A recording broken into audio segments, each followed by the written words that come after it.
We can really think of Nio as sort of the original Tesla of China. They want to target the same market as BMW, They have Audi, a truck rolling down a hill that Mercedes, didn't have an engine. Well, How is that different from what Tesla did years ago when they showed solar panels that didn't work on a house that was on the set of Desperate Housewives to sell the $2 billion acquisition of Solar City? Listen, Tesla's revenues, as you know, peaked essentially in the fourth quarter of 18. Their margins peaked. Nio is often nicknamed the Tesla of China. They make stylish electrical vehicles and are considered pioneers in a country that's committed to 100% electrification by 2035. Nio is the preferred EV company amongst the rest. But does this warrant the title of the Tesla of China? Well, let's take a look at what Nio can offer. Welcome to Electric Invest. My name is Michael, and today we're gonna talk about Nio Day, which was one of the most anticipated days since last time we saw Steve Jobs presenting the first iPhone. And as you guys already know, a lot of analysts has been talking negatively about Tesla and referring to Nio as the Tesla of China. But after doing a little bit of more research and digging about the claims from the technology that was going to be rivaling Tesla, and I was quite skeptical, and oh boy do I have a video for you guys.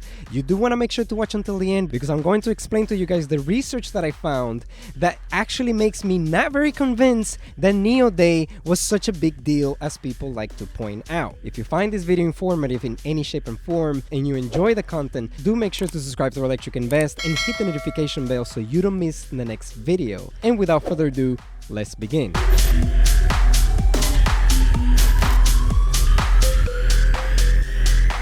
Now, I do want to point it out there that I do invest in both companies. I started investing in Tesla back in 2019, and it has been one of the best investments that I have ever done in my entire life. I started looking into Nio at the beginning of 2020 when they were about $1 a share. Nio was one of those companies that was in the verge of bankruptcy, but lately I started to think, okay, there's a lot of buzz about Nio, and I have made many videos about Nio explaining that they have a lot of potential, especially because they're being backed by the Chinese government. There was a lot of leaks that there was going to be a Nio Sedan that was going to be competing with the Model 3, also a 150 kilowatt hour battery, as well as next generation charging swapping stations, and huge technological breakthrough when it came to autonomous driving for Nio. Now, I do want to point out that Nio doesn't make their own in-house software. They actually partner with Mobileye, which is a separate company that Tesla used to use, but due to certain disagreements, Tesla ended up taking a different approach. Now, in Nio Day, they did claim that their hardware, the chip side that is going to be working for the full self-autonomous driving, is going to be powered by NVIDIA, which again was another company that Tesla used to use. But to disagreement from Tesla on how they were going to be tackling this autonomous driving software, Tesla ended up going their route, developing their own in-house chip. And here's what we know so far. The ET7 is expected to come out at the end of 2022. The second thing that we learned is that the ET7 is going to have a price of $69,000 equivalent, and up to $74,000 on the premium trim. The ET7 will include a 70 kilowatt hour battery with an option to swap to a 150 kilowatt hour battery. With the 150 kilowatt option, they claim that the ET7 can have a range of up to 1,000 kilometers, which would be 621 miles. Bravo, but here's the thing. A lot of articles are not mentioning the fact that they're actually not using the same apples to apples comparison on the mileage from Tesla to Nio. As you guys already know, due to this price range, they're not necessarily competing with the Model 3 because the Model 3 is still at the cheapest model of the ET7, half the price. So when you're approaching the range of around $70,000 equivalent, you're actually competing with the Model S, not the Model 3. As you guys already know, the Model S already ended up having a major price cut of $69,420. But here's the first point in which I don't understand why a lot of analysts are not describing in their articles, and neither are YouTubers talking about this. Nio does not use EPA rating, which is the rating that Tesla uses, which tends to be considered a less accurate rating. Nio uses the NEDC rating, which always gives you an overestimation of miles. When converted to the EPA, this claim of 1,000 kilometers or 621 miles gets reduced to only 434.26 miles. But when put into perspectives, apples to apples comparison, it's just not quite as impressive. Yes, 1,000 kilometers is a buzzword, and it makes Nio look a lot better. The Model S has a range of 402 miles as of of right now. So the range is very, very close. And you guys already know that we still haven't used the 4680 batteries, which are going to be 50% more efficient. By the time Tesla starts to implement these batteries, we're going to have ranges of well over 500 miles. And do you guys remember what Elon Musk said in Battery Day back in September of 2020? That the production was not going to happen until at least 18 months. Mass production, that is. And the 4680 battery is already in production as we speak in a smaller section of the Fremont factory in California. By the time the ET7 comes out with this 434-mile range, Tesla's already going to be having 500-mile range on the compatible vehicle that they're actually competing with, which is the Model S. So that's the first thing that I have a problem with. The first thing that I said, wait a minute, these people are blowing this way out of proportion. This is not as big as it seems. Tesla's not staying still. So a lot to consider. But wait, there's actually more, guys. And the second and largest, biggest problem that I have with Nio Day is their claims that their autonomous driving software chip developed by NVIDIA is going to have 7 times the performance as the Tesla Model full self-driving software capabilities. This is just such a high claim that I had to dig around and do my own research, watch Autonomy Day, literally learn about chips and performance. And I am not a nerd, guys. I am not an engineer. So I am about to tell you guys what I found from my own research that just literally got me convinced that they're literally bluffing. NVIDIA's chip called the Origin, which will be used on the ET7, claims to have up to 254 trillion operations per second, or TOPS for short. And each vehicle will have 4 of these chips for a total of up to 1,000 trillion operations per second. 1,000 trillion operations per second. That is a humongous claim. And after doing some research from Autonomous Day and what Tesla is doing with a full self-driving in-house chip, we learned that Tesla is developing an upgraded version to its chip, which can offer 36 trillion operations per second per chip. The full self-driving computer will be using 2 of them for a total of 72 trillion operations per second. And now I know what you guys are going to be thinking. Aha, 72 trillion operations per second. That's a lot less than the one chip that Nio is going to be using on the ET7 with 254 trillion operations per second. But here's the thing, and this is that the higher the number of trillions of operations per second there is on a chip, the more wattage of consumption power will be required to continue the smooth operations of such claims. And what happens when you use more wattage? More heat is generated. The more heat gets generated, the less efficient a powerful chip such as this one is going to be. And I am no genius, but we all know that computers and heat do not mix. Tesla's in-house dual chip can perform using only 72 watts of power while maintaining a smooth performance for its capacity. NVIDIA, on the other hand, said that their chips can scale down to an entry-level ADAS level 2 to use as little as 5 watts of power while only delivering 10 trillion operations per second. So let me guess, if at a minimum of 5 wattage they can offer only 10 trillion operations per second, the total claim of 1,000 trillion operations per second would mean that they will be using 100 times more power, meaning that at its peak power,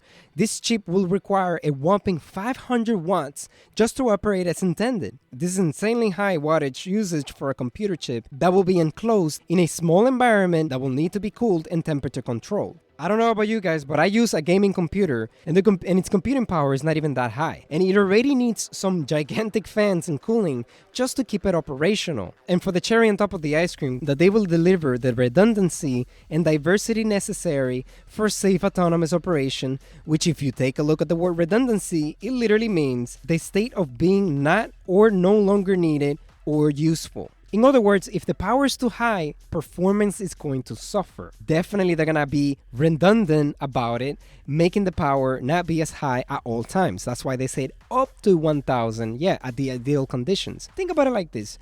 Have you ever gone to a store on Christmas and then they say all of a sudden, 70% off, but it's a certain item for a certain price? You see, not everything is as it seems. And when it comes to Tesla, you have to look at the details. You have to look at the performance and the ability of efficiency for that performance. For its capacity, yes, in paper, 72 trillion operations per second is lower, but they actually use only 72 watts. And Tesla is not going to stay still, guys. You already know that obviously Tesla is going to continue to ramp up. It's going to continue to innovate. It's not like Tesla's just staying still. There's going to be a more major upgrade to this. I can totally see Tesla doubling this performance while keeping the wattage uses low, which is extremely important.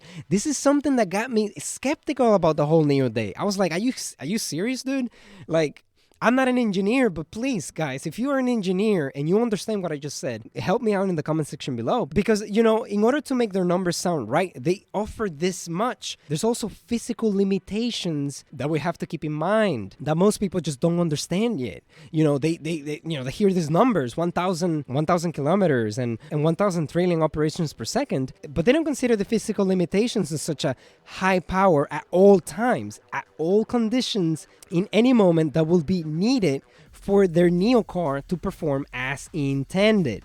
So we still have a lot of questions and we still have a lot yet to see. But one of the good things that I did like to see is the fact that Nio now on the ET7 is going to be using 8 megapixel cameras, 11 of them, which is more than Tesla's doing right now. I believe Tesla has only 8. And 8 megapixels is a huge deal because Tesla right now only has 1.2 megapixels. Why is that important? Well, because when it comes to further objects from the car, the computer is able to deduce more detail from that further object to be able to make decisions faster. That's a big advantage. Great. Tesla can do that. I mean, sure, maybe they haven't done it right now, but it's not like they can't do that. And like I mentioned, having similarity in comparison with the Model S, and the fact that they are not going to be able, in my opinion, to achieve the performance that they claim are two major takeaways that I have from Nio Day that completely killed the buzz for me. It completely killed the hype for me. Nio is still innovative. That's great. I'm glad they're improving. They're way better than the other legacy automakers. But hey, let's come down to earth and see the fundamentals, the technology. Let's do the research. Let's find out what the heck is really going to come out and is it really as good as they claim. And the third major claim that I want to talk about right now to seal the deal in the coffin as to why Tesla is the Tesla of China, not the other way around, is the fact that Nio doesn't produce its own cars. I know some Nio fanboys hate this, but here's the thing. The fact that Tesla doesn't just incorporate its own chips, doesn't just do its own software, doesn't just do like 90% of everything in their vehicles, they literally build the machine that builds the machine. They build their own factories, they build their own machines that build the castings that are unique to Tesla. The one-piece casting that no other car manufacturer is doing to reduce hundreds, if not thousands of parts, increasing margins for their vehicles, which is something that a lot of people talk about, vehicle margins this and vehicle margin that. We just learned that the Model Y in China has a margin of over 30%, which is insane. Some people are saying that, oh, this is not that impressive. Why do you think they're able to do that? Because they have their own control. They have totality. They have total control of the research that goes in their factory. If they say, hey, why are we spending so much money on that type of machinery when we can do a machinery that can do Teslas a lot faster and more efficient? Scrap that. Let's change it. Nio cannot do that. Let me repeat, Nio cannot do that. Not right now. If they start doing their own factory, hallelujah, I'll be clapping for them. I'll be happy for Nio. These are the three major takeaways that I wanted to talk about in this video. The fact that they make all these claims, but I'm telling you, they're not as big as a lot of people make it seem to be. Like I said, I do invest in both companies, but I wanted to point this out because it's just tremendously huge. Now, with that being said, it doesn't mean I'm going to be selling my Nio shares because I did my research and based on Nio Day, they're actually improving. They're doing great. I don't go by emotions. I am as level-headed as I can be, and I focus on the research and what are actually the facts. Tesla will be doing over 550,000 deliveries from China alone. The demand in China is just incredibly huge. The fact that Tesla is not just selling vehicles is the major reason why Chamath Palihapitiya, which I talked about in my last video, talking about Tesla literally tripling its valuation. Why? Because of the energy storage sector. The energy storage sector is going to be way bigger than the EV sector. When you invest in Tesla, you're not just investing in an EV company, you're investing in multiple companies inside of the umbrella of one company named Tesla. Tesla, because they make their own chips in-house. They make their own autonomous driving software, which is totally separated. They literally make their own solar panel, solar roof. They also have made their own alloys, their own metals. They make their own batteries, 4680. Their own in-house battery. They make their own factories. They make the machines from the factories. And on top of that, let's not forget who's the brain mastermind of everything, which is Elon Musk, aside from his engineers, of course. But again, Elon is an engineer himself, and he thought of these things first. Is Nio doing these things? No, Nio is basically just focusing on the customer service, which is amazing. It's great.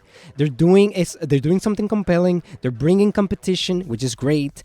They have a lot of potential to grow. They're going to scale. If you're invested in Nio, it's not that bad. You're gonna have a good return. You're gonna have a good investment. But is it the Tesla of China? No way, Jose. And with that being said, if you found this video informative and you enjoyed this video, please tweet this video to Elon. I would love to see his response, or any of his engineers, so that way he can help me put up the pieces together. Don't forget to subscribe to Electric Invest. Do make sure you hit the notification bell and hit that like button in case you haven't done it, in case you haven't subscribed already. If you've been watching up until this point, I love you guys. Thank you so much. I made a Twitter account at electric_invest. Hit me at the DM over there if you have any questions. Thank you so much for watching, and I'll see you guys on the next video.